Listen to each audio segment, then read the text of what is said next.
Okay, so good morning everyone. So today we are discussing the topic letters, and we have two types of letters. One is formal and second is informal. We have two types of letters. हमारे पास two types के letter होते हैं. एक होता है formal और एक होता है हमारे पास informal. ठीक है. Formal means जैसा कि word से पता चलता है ना, formal word means जिसमें कुछ फॉर्मेलिटीज होती हैं. फॉर्मल मीन्स जिसमें कुछ फॉर्मेलिटीज होती हैं, और फॉर्मल जो लेटर होगा वो किसी ऑफिस बेसिस के लिए लिखा जाता है. आप किसी ऑफिस के लिए लिखते हैं तो ये किसी ऑफिस के लिए लिखा जाता है जिसमें कुछ फॉर्मेलिटीज होती हैं. But informal letters to your relatives, informal letter writes to your relatives, your brother, your uncle, your aunt, your father, your mother. So informal letter आपके रिलेटिव्स को लिखे जाते हैं और फॉर्मल लेटर्स किसी ऑफिस के लिए लिखे जाते हैं. जैसे आपके एरिया में चोरी बहुत ज्यादा हो रही है, थेफ्ट बहुत ज्यादा हो रहे हैं, तो क्या करेंगे आप, किसी आसपास के आपके पुलिस है, पुलिस अफसर जो है, ठीक है, उनको लेटर लिख रहे हैं. तो ये क्या है, ये इनफॉर्मल नहीं होगा, ये फॉर्मल लेटर है. आप अपने स्कूल के लिए लेटर लिखते हैं, सिक लीव लिखते हैं, अर्जेंट पीस ऑफ वर्क लिखते हैं, वो क्या है, वो फॉर्मल लेटर, इनफॉर्मल लेटर नहीं है वो. So these are formal and informal letters. Now focus on the formation.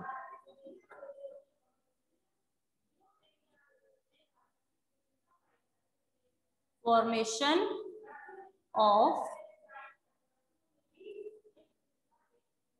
Formal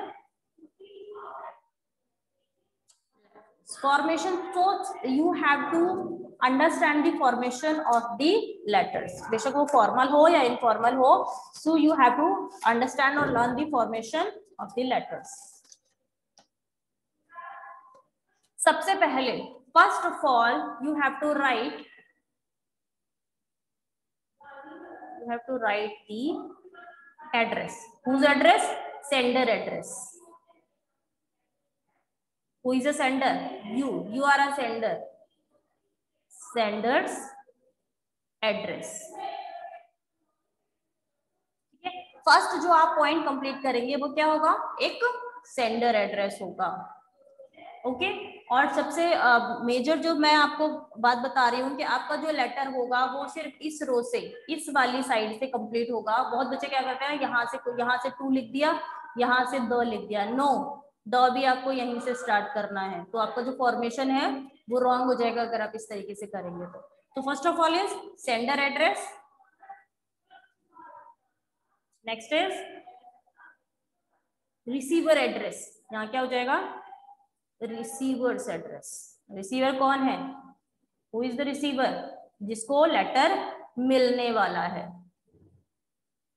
receiver's address आप लिखते हैं ना, स्कूल के लिए जो एप्लीकेशन लिखते हैं, लिखते हैं to the principal, model national public school, sector 44, Noida. तो क्या है ये क्या है, फॉर्मल लेटर में रिसीवर का वो एड्रेस होता है. अब यहाँ पर आप किसी और के लिए लिख रहे हो तो वो चेंज हो जाएगा.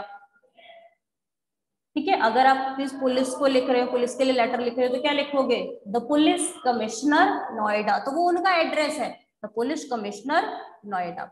So first point is sender address, second is receiver address. After that subject. Formal letter में subject is compulsory. In the formal letter subject is compulsory. Third point is subject and very important. Okay, and it is very important subject. Fourth point is salutation. Salutation means respected करके जो आप लिखते हो, respected sir या ma'am, salutation. Fourth point is salutation.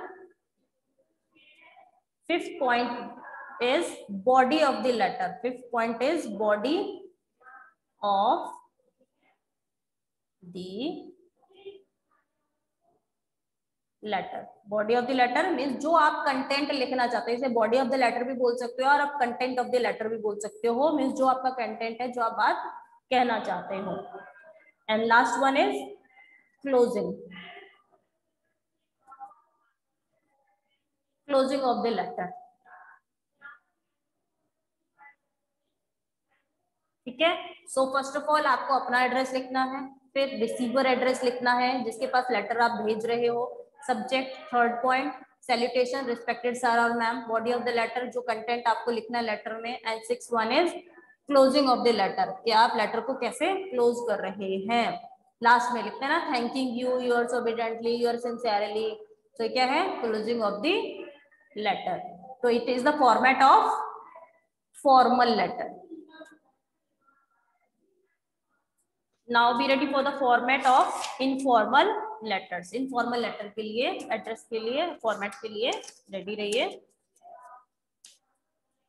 Okay,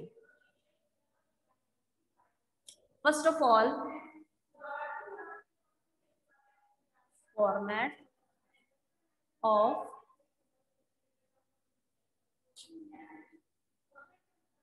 informal letters. Okay, अब यहाँ पे देखना first point is again sender address,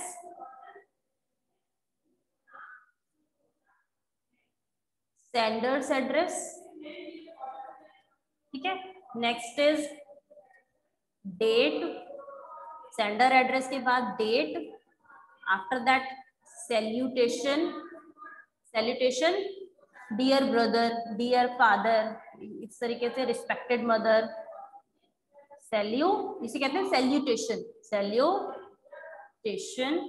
next is body of the letter, again body of the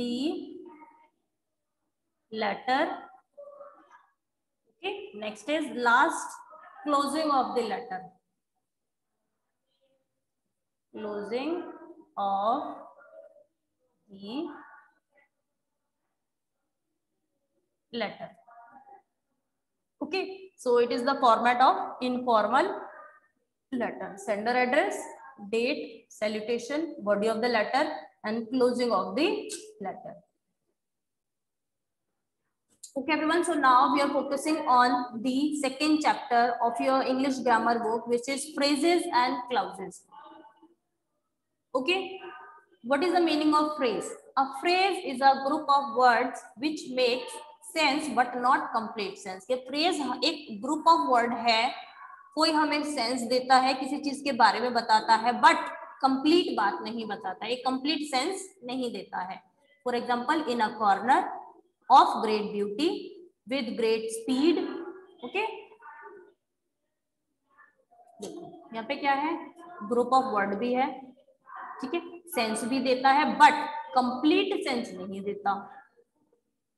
okay, for example she was sitting in a corner, she was sitting in a corner, ये क्या है, एक sentence है, it is a sentence. And in a corner, only the word in a corner is a phrase. तो जब मैंने यहाँ पर she was sitting वर्ड को ऐड किया है तब ये एक सेंटेंस फॉर्म हुआ है। तो एक सेंटेंस फॉर्म करने में हम किसका यूज करते हैं, फ्रेजेस का यूज करते हैं। फ्रेजेस हमें कोई भी एक कंप्लीट सेंस नहीं देते हैं। Okay, next is kinds of phrases, kinds of phrases और the parts of the phrases.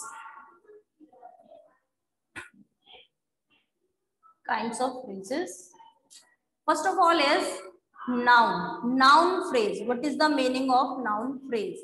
Noun phrase से पता चलता है कि जिन phrases में noun add हो रहा है, noun आ रहा होगा, noun add है, उनको बोलेंगे हम noun phrase. The phrase that is used as a noun, used as a noun, जिसे एक noun की तरह use किया जाता है sentence में, और does not function of a noun.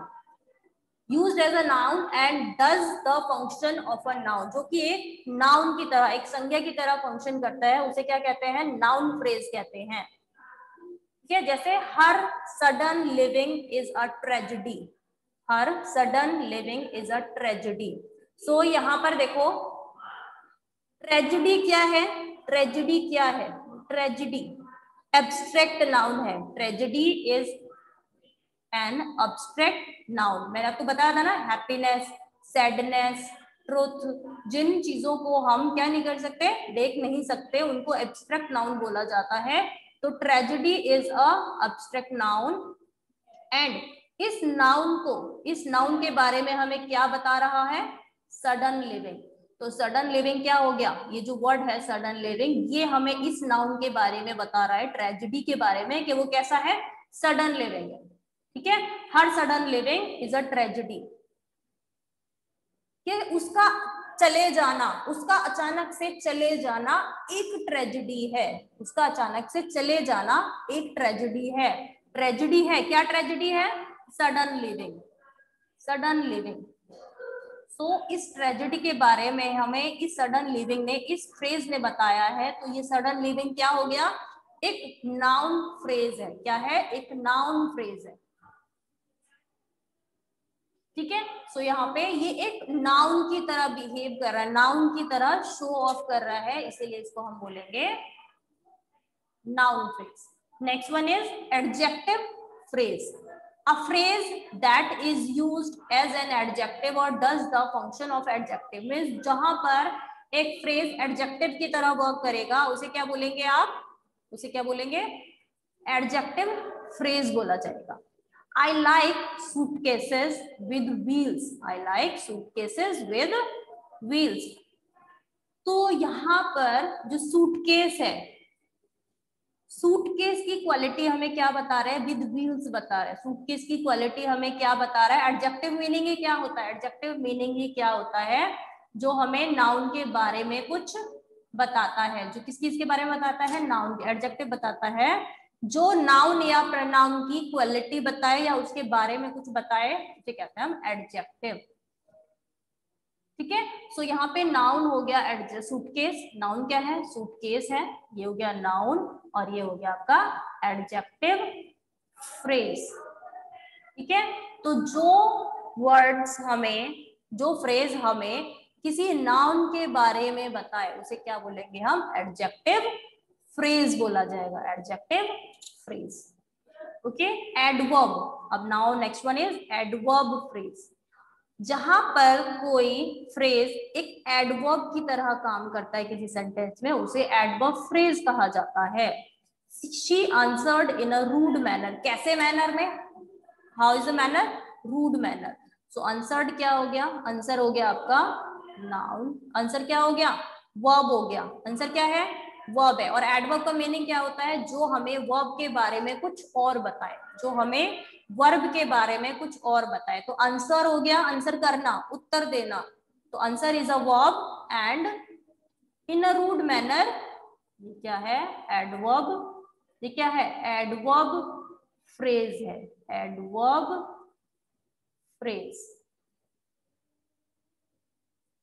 Okay, next is verbal phrase. Verbal phrase means जहां पर वर्ब ऐड हो जाती है, जहां पर वर्ब आती है। इनको देखो, एक इन्फिनेटिव होता है, एक गैरूड होता है, एक पार्टिसिपल होता है। 3 टाइप्स की यहाँ पे वर्बल फ्रेजेस के हम बारे में पढ़ेंगे, infinitive, gerund and participle. So now focus everyone. Okay everyone, so first is infinitive phrase. Infinitive phrase जहां पर किसी वर्ब के साथ टू ऐड हो जाता है ना, टू।